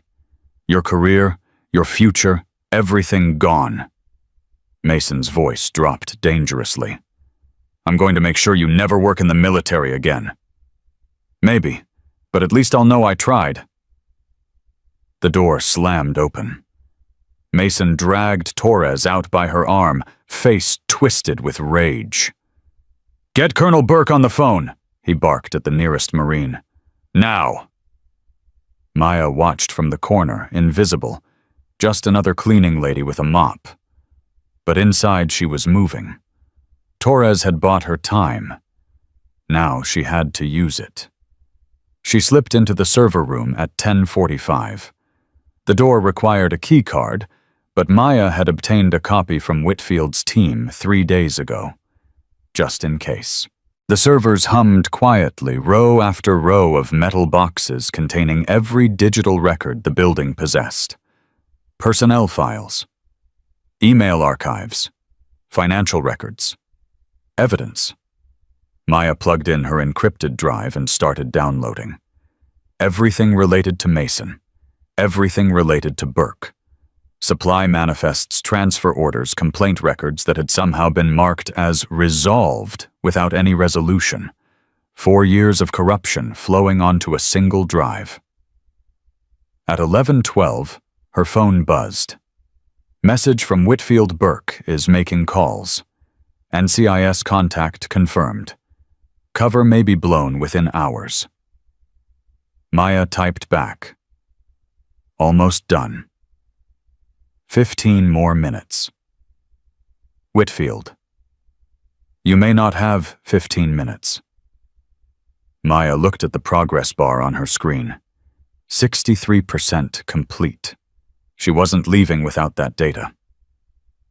At 11:18, the server room door opened. Maya spun around, hand instinctively reaching for a weapon she wasn't carrying.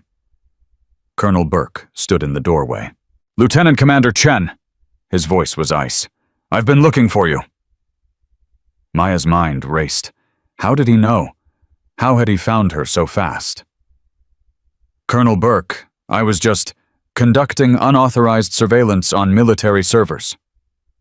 Burke stepped into the room, closing the door behind him. "Please, don't insult my intelligence." He moved closer. Maya backed up until she hit the server rack. "I made some calls this morning, to NCIS, to Naval Intelligence, to some friends at the Pentagon who owe me favors." Burke smiled coldly. "You're good, Lieutenant Commander. Very good. Your cover story held up longer than most. I don't know what you're talking about. Naval Naval Inspector General's Office. Special assignment to assess command climate. Burke laughed.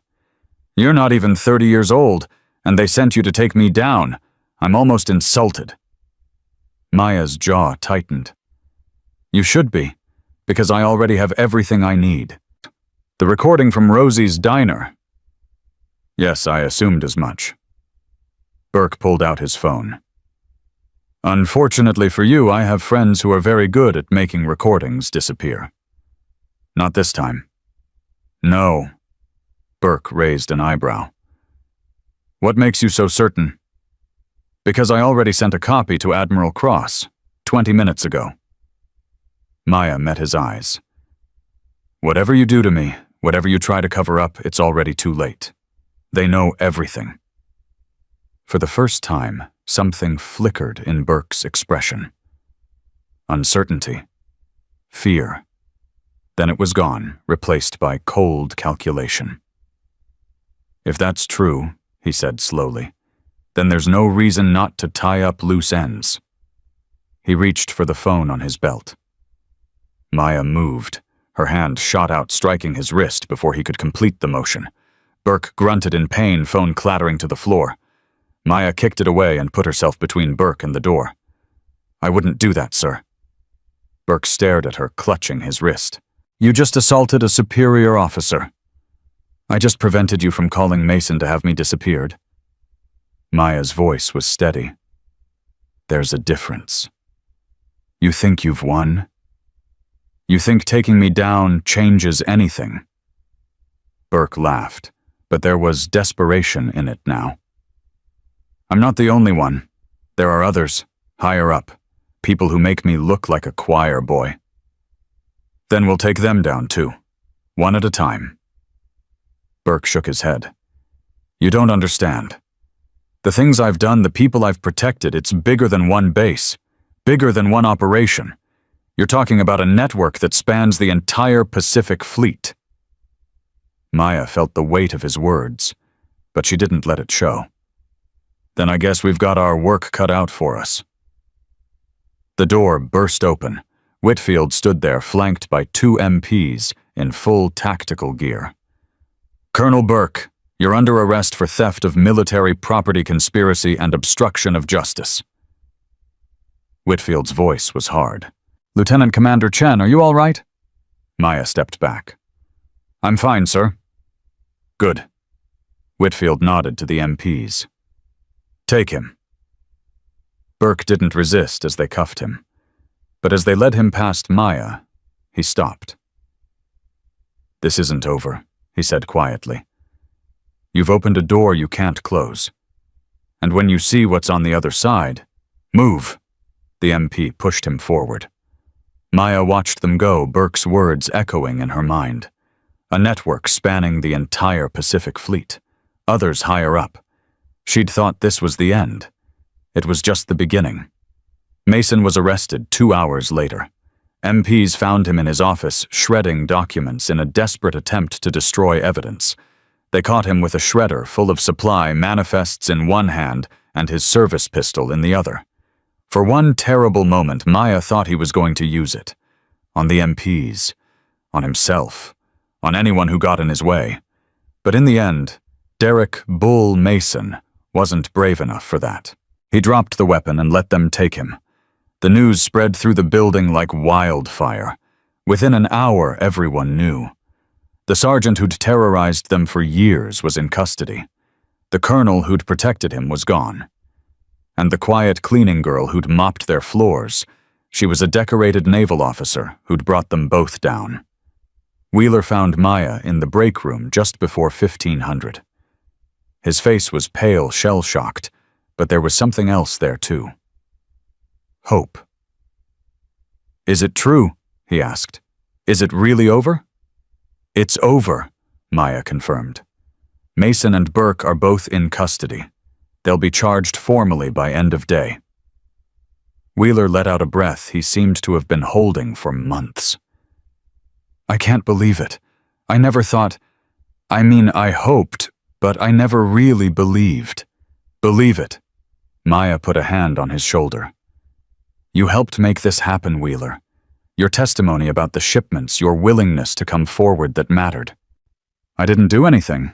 I just talked. Sometimes talking is the bravest thing you can do. Wheeler was quiet for a moment. Then he asked the question she'd been expecting. What happens now, to the rest of us, I mean? Everyone who looked the other way. Everyone who stayed quiet. Maya considered her answer carefully. Some of them will face consequences, particularly anyone who actively participated in the cover-ups. She paused. But for people like you, people who were afraid but came forward anyway, there's a difference between being complicit and being scared. I was both. And now you're neither. Maya met his eyes. That's what matters, Wheeler. Not who you were, who you choose to be going forward. He nodded slowly. Thank you. For everything. Don't thank me. Thank yourself. Maya smiled. And thank Reyes. His suffering wasn't for nothing. Wheeler's eyes glistened. He nodded once more, then walked away. Maya watched him go. One battle won. But Burke's warning still haunted her. Others higher up. A network spanning the Pacific Fleet. This was far from over. At 1800, Maya stood in Colonel Whitfield's office for a formal debrief. The recordings have been authenticated, Whitfield said. Burke and Mason are both facing court-martial. The theft operation has been traced back 4 years with an estimated value of over $2 million in stolen equipment. And Burke's claims about a larger network. Whitfield hesitated. We're investigating, but that's above both our pay grades for now. Maya nodded. She'd expected as much. There's something else, Whitfield added. Admiral Cross called personally. She wants to commend you for your work here. I don't need commendations. I told her you'd say that. Whitfield smiled slightly. She also wants you to stay. Run the cleanup operation. Help rebuild the command climate at this base. Maya was quiet for a moment. She thought about Wheeler, about Torres, about all the Marines who'd spent years under Mason's thumb. How long? 6 months. Maybe longer. Whitfield studied her face. You've earned the right to say no. After what you've done here, you could have any assignment you want. Maya looked out the window. Somewhere out there, Marines were running cadence training, living their lives. Some of them had participated in the abuse. Some had looked away. But some had shown courage even when courage seemed impossible. I'll do it, she said finally. But I want authority to make real changes. Not just cosmetic fixes. Done. And I want Torres promoted. She risked everything to help me. I'll put in the paperwork myself.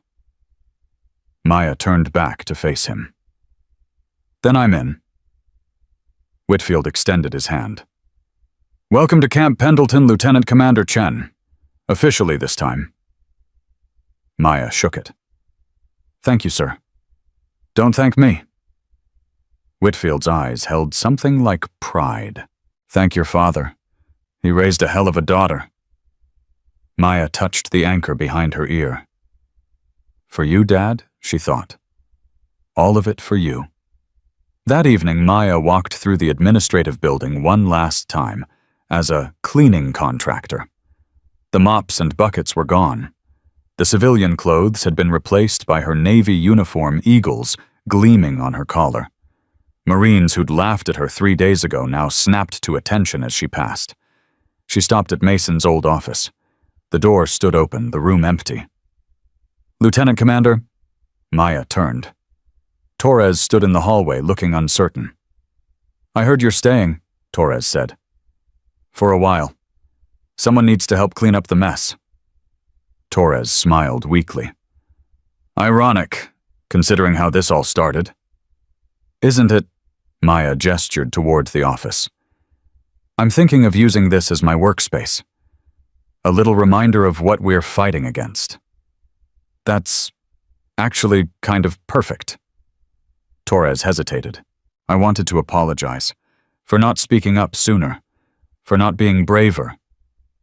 You were brave when it counted. Maybe. Torres shook her head. I keep thinking about all the people who got hurt while I stayed quiet. Rodriguez, Reyes, everyone else.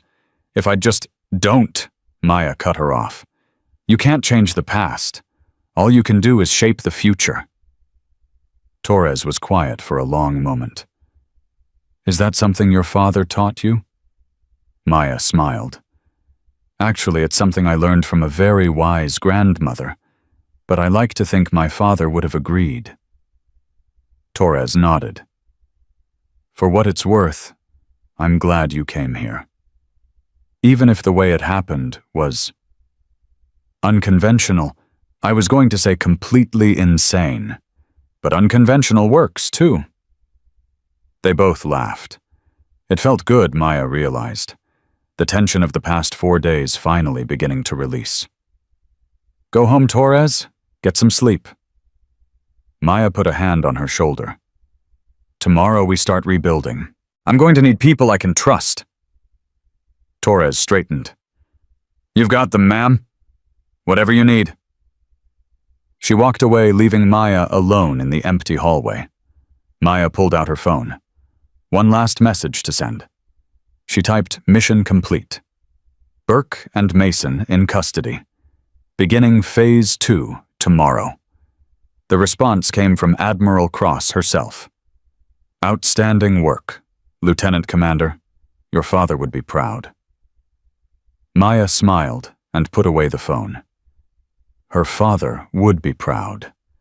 And somewhere, somehow, she liked to think he was watching. She walked out of the building into the California evening uniform, crisp head high. The battle was won. But the war, the real war against corruption and abuse, and the people who enabled it, was just beginning. And Maya Chen was exactly where she needed to be. 6 months later, Maya stood at the front of a training room filled with 32 officers from bases across the Pacific Fleet. They watched her with a mixture of curiosity and skepticism. Most of them had heard the story by now. The 20-year-old lieutenant commander who'd gone undercover as a cleaning lady. The sergeant who'd thrown a mop at her chest. The colonel who'd protected him for 4 years. The legend had grown with each retelling. Maya didn't care about legends. She cared about change. My name is Lieutenant Commander Maya Chen, she began. 6 months ago, I was assigned to this base to assess command climate. What I found was a system that had been corrupted from the inside out. She clicked to the first slide, a photo of Derek Mason in handcuffs. Sergeant Mason is currently serving 8 years at Fort Leavenworth. Theft of military property, conspiracy, obstruction of justice, multiple counts of harassment and abuse of authority. She clicked again. Colonel Burke's mugshot. Colonel Saad Burke received 12 years. His network extended to 3 other bases, involving over $2 million in stolen equipment and 17 officers who participated in cover-ups. Murmurs rippled through the room. But here's what those numbers don't tell you. Maya set down the remote. They don't tell you about Private Reyes, who tried to kill himself because no one would listen. They don't tell you about Captain Rodriguez, who lost her career for telling the truth. They don't tell you about the dozens of Marines who suffered in silence because they believed the system would never protect them. She let the words hang in the air. That's why you're here. Not to learn about regulations or policies or proper reporting procedures. You're here to learn how to see what's really happening in your commands. How to listen when people are afraid to speak. How to be the kind of leader who makes corruption impossible, not just illegal. A hand went up. Major Collins, according to his name tag. Lieutenant Commander, with respect, most of us have been doing this job for years. We know how to lead. Do you? Maya met his eyes. Then let me ask you something, Major. In your command right now, is there anyone being mistreated? Anyone being harassed or bullied or passed over unfairly? Collins shifted uncomfortably. Not that I'm aware of. And there's the problem. Maya walked toward him slowly. Not that you're aware of. But are you looking? Are you asking? Are you creating an environment where people feel safe, telling you the truth? Collins didn't answer. Sergeant Mason's abuse wasn't a secret, Maya continued. Everyone in that building knew what he was doing. They talked about it in whispers, complained to each other in private, watched him destroy careers and ruin lives. But no one spoke up officially. Do you know why? Silence. Because they believed it wouldn't matter. They believed the system was rigged.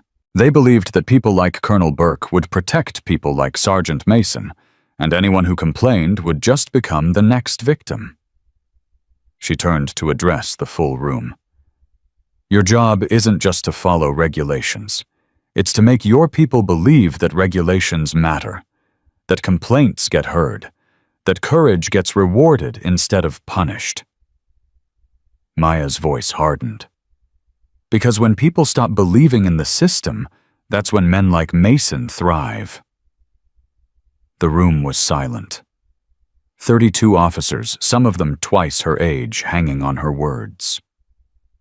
Over the next 3 days, we're going to talk about warning signs, red flags, the subtle indicators that something's wrong in a command even when no one's filing formal complaints.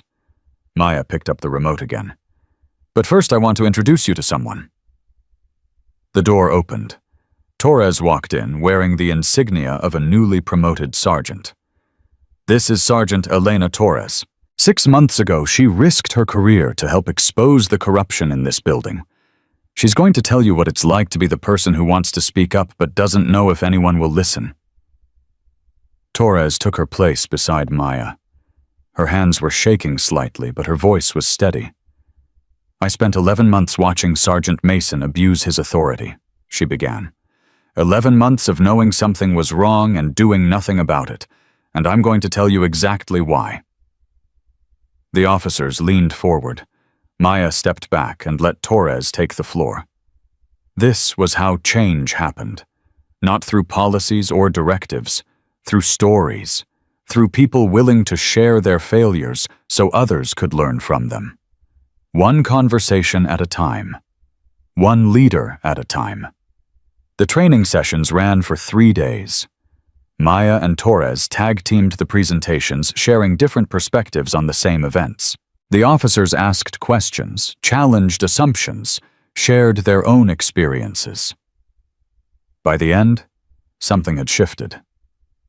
Major Collins approached Maya after the final session. His expression was different now. Humbled. I owe you an apology, Lieutenant Commander. Maya raised an eyebrow. For what? For assuming I had nothing to learn. Collins shook his head. I've been in the Corps for 18 years. I thought I knew everything about leadership. But listening to you and Sergeant Torres these past 3 days, I realized I've been blind to a lot of things. Like what? Collins hesitated. There's a corporal in my unit. Quiet kid, keeps to himself. Some of the other Marines give him a hard time. Nothing major, just jokes, comments, the kind of stuff that seems harmless until it isn't. And you let it happen. I didn't see it as a problem. I thought it was just how guys blow off steam. Collins met her eyes. But after hearing what happened to Private Reyes, I realized that's exactly how it starts. Small things that get ignored until they become big things. Maya nodded slowly. What are you going to do about it? I'm going to talk to him, the corporal. Ask him directly how he's being treated, and then I'm going to make it clear to my unit that harassment doesn't get dismissed as blowing off steam. Not anymore. Maya extended her hand. That's a good start, Major. Collins shook it. Thank you, Lieutenant Commander, for opening my eyes. He walked away, Torres appeared at Maya's side. Think he means it? I think he wants to mean it. Maya watched Collins go. Whether he follows through, that's up to him. One down, a few thousand to go. Maya smiled. We've got to start somewhere. 3 weeks later, Maya received an unexpected visitor. She was in her office reviewing reports from the ongoing investigation into Burke's network when Wheeler knocked on the door. Ma'am, there's someone here to see you. He says it's important. Who is it? Wheeler's expression was strange. He says his name is Derek Mason. Maya's blood went cold. Mason is in prison. Not Sergeant Mason. Wheeler swallowed. His father. Maya stared at him for a long moment. Then she stood. Send him in. The man who walked through her door was in his 60s, weathered and worn with the same square jaw as his son, but none of the arrogance. He moved slowly, carefully, like someone carrying a weight too heavy to bear. Lieutenant Commander Chen. His voice was rough. Thank you for seeing me. Mr. Mason, I have to admit I wasn't expecting this. I'm sure you weren't. He lowered himself into the chair across from her desk. I came to apologize. Maya kept her expression neutral. For what your son did, for what I failed to do. Mason Sr. met her eyes. Derek was always difficult, even as a boy. He had a mean streak, a need to dominate. I saw it. His mother saw it. But we told ourselves he'd grow out of it, that the military would straighten him out. It didn't. No, it gave him power. And power in the hands of someone like Derek. He shook his head. I should have done something. Years ago, when I first started hearing stories about how he treated people under his command. Maya leaned back in her chair. You knew, I suspected. He'd call sometimes bragging about how he ran his unit. The way he talked about the people who worked for him. It wasn't respect. It was contempt. Mason Sr.'s voice cracked. I told myself it was just talk. Just Derek being Derek. I didn't want to believe my own son was capable of... He couldn't finish the sentence. Maya was quiet for a long moment. Mr. Mason, I appreciate you coming here, but I'm not sure what you want me to say. I don't want you to say anything. He pulled an envelope from his jacket pocket. I want you to have this. Maya took the envelope. Inside was a check. Her eyes widened at the amount. That's everything I have in savings, Mason Sr. said. I want it to go to the people Derek hurt. Private Reyes if there's a way to help with his medical care. Captain Rodriguez for what she lost. Anyone else who suffered because of my son. Mr. Mason, I can't accept... Please. His voice broke.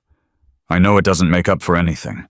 I know money can't fix what Derek did, but I need to do something. I need to feel like I tried to make it right. Maya looked at the check in her hands. $50,000. A lifetime of savings from a man who looked like he'd worked hard for every penny. There's a fund, she said finally, for families of service members affected by command abuse. I can make sure this goes there. Relief flooded Mason Sr.'s face. Thank you. Don't thank me. Thank the people who are brave enough to come forward. They're the ones who make change possible. He nodded and stood slowly. At the door, he paused. Lieutenant Commander, can I ask you something? Go ahead. My son, when you confronted him, was there any remorse?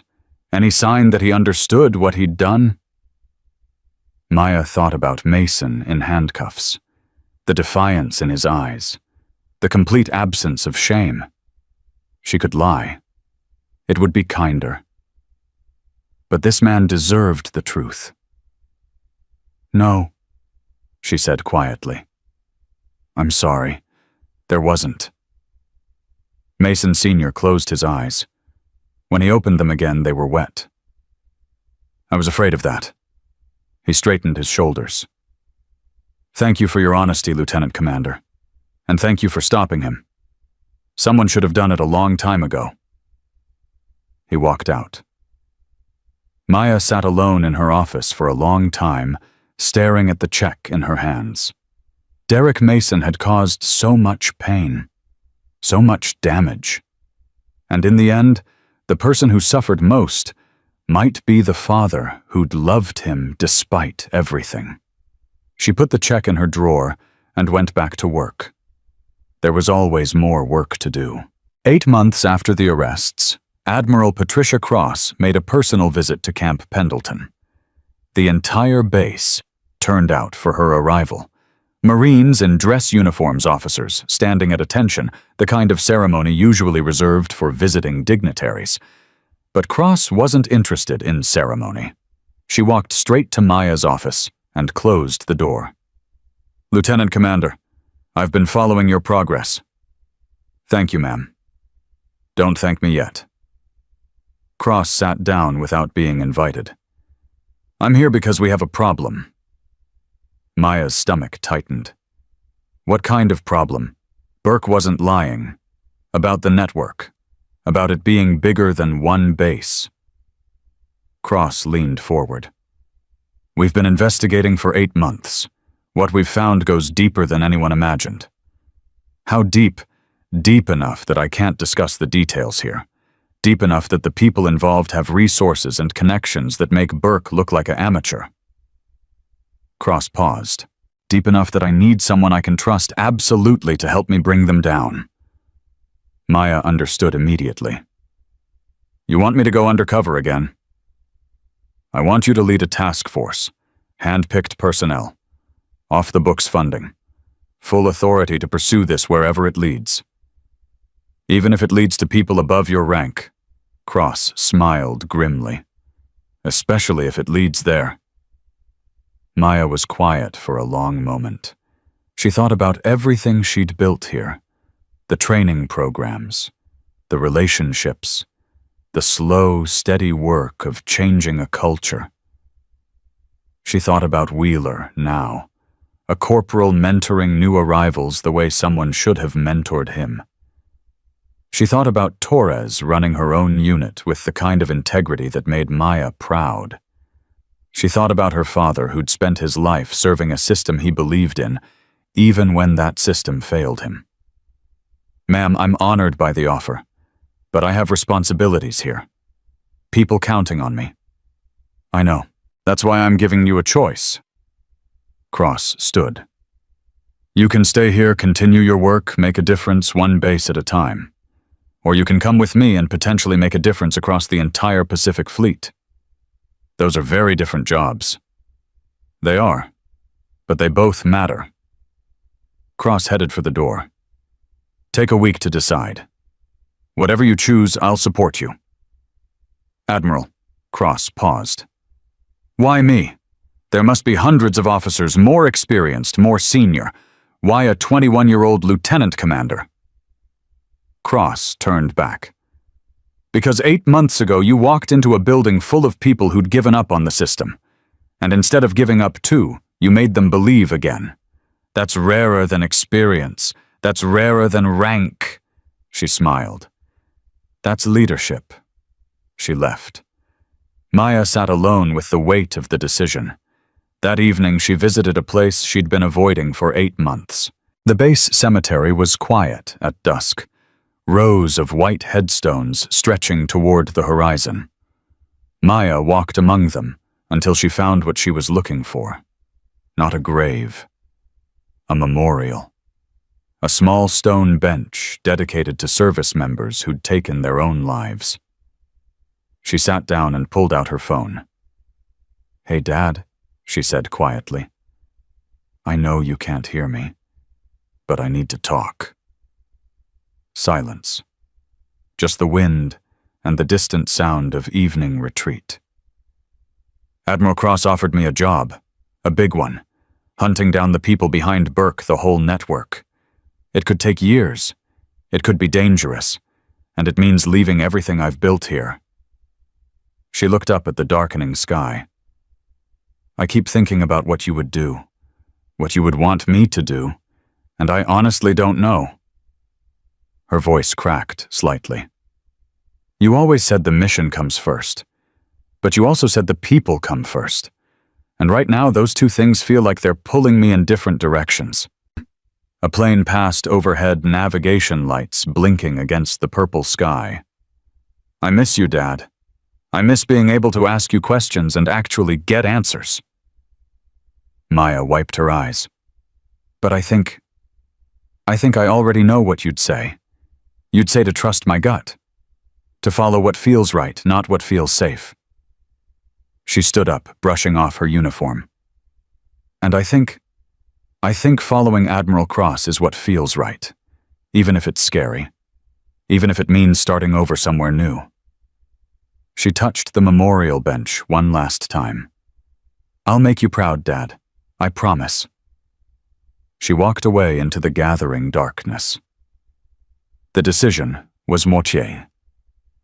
1 week later, Maya called her team together for the last time. Torres Wheeler and the core group of Marines who'd been with her since the beginning gathered in the training room where it had all started. I wanted you to hear this from me, Maya said. I've accepted a new assignment. I'm leaving Camp Pendleton. The reaction was immediate. Shock, disappointment, concern. Leaving? Torres stepped forward. But we're just getting started. The programs, the training, will continue without me. Maya smiled. That's the point. I built this to last, not to depend on one person. Wheeler looked stricken. Where are you going?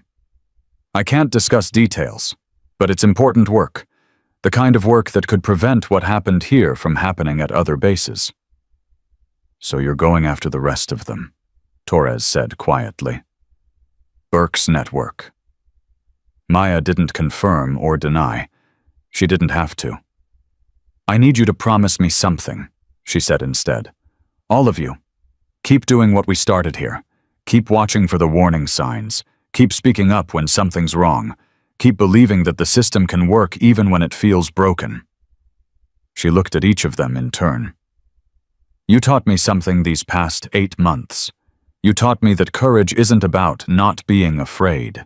It's about being afraid and doing the right thing anyway. Every single one of you did the right thing when it would have been easier to stay silent. Her voice strengthened. That's the legacy we're leaving here. Not programs or policies. People who refuse to look away. People who believe that integrity matters more than comfort. People who understand that leadership isn't a rank, it's a choice. Torres stepped forward and saluted. One by one, the others followed. Maya returned the salute throat tight with emotion. Thank you, she said, for everything. The next morning, Maya packed her few belongings and headed for the front gate. She paused at the administrative building one last time. The place where it had all started. Where Mason had thrown a mop at her chest and changed both their lives forever. The building looked different now. Cleaner. Brighter. Like something had lifted. Or maybe that was just her imagination. Lieutenant Commander.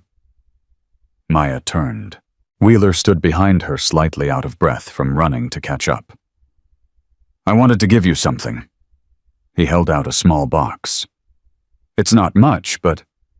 Maya opened it. Inside was a simple silver charm in the shape of a mop. She laughed. Wheeler. So you don't forget where you came from. He smiled, but his eyes were serious. And so you remember that sometimes the people who look the most powerless are the most powerful of all. Maya closed her hand around the charm. I won't forget, she said. Any of it. Good. Wheeler straightened. Go save the world, ma'am. We'll hold down the fort here. Maya looked at him. The nervous private who'd been too scared to speak up 8 months ago. Now standing tall, confident, ready to lead. That was the real victory, Not the arrests or the convictions, the transformation. "You already are," she said quietly. She walked through the gate and climbed into the waiting vehicle. Admiral Cross was in the back seat. "Ready?" Cross asked. Maya looked out the window at Camp Pendleton one last time, at the building where she'd mopped floors and taken abuse and built something that would outlast her. "Ready?" she said. The vehicle pulled away. Behind her, the sun rose over Camp Pendleton, casting long shadows across the parade ground. Marines were already forming up for morning PT, their voices carrying in the cool air. Somewhere in that formation was Wheeler leading his squad, Torres running her unit, dozens of others who'd learned that courage was a choice, not a gift. Maya touched the mop charm in her pocket and smiled. She didn't know what the future held. Didn't know how long the hunt for Burke's network would take, or how dangerous it would become. Didn't know if she'd ever come back to this place that had changed her life. But she knew one thing for certain. Her father had been right. Change didn't happen in courtrooms or policy meetings. It happened in small moments. In the sergeant who offered respect instead of contempt. In the private who spoke up instead of staying silent. In the choice to see people for who they were, not who they appeared to be. That was the real mission, and Maya Chen would spend the rest of her life fighting for it. The vehicle turned onto the highway, heading toward whatever came next. Maya didn't look back. She didn't need to. The past was settled. The future was waiting. And she was exactly where she needed to be.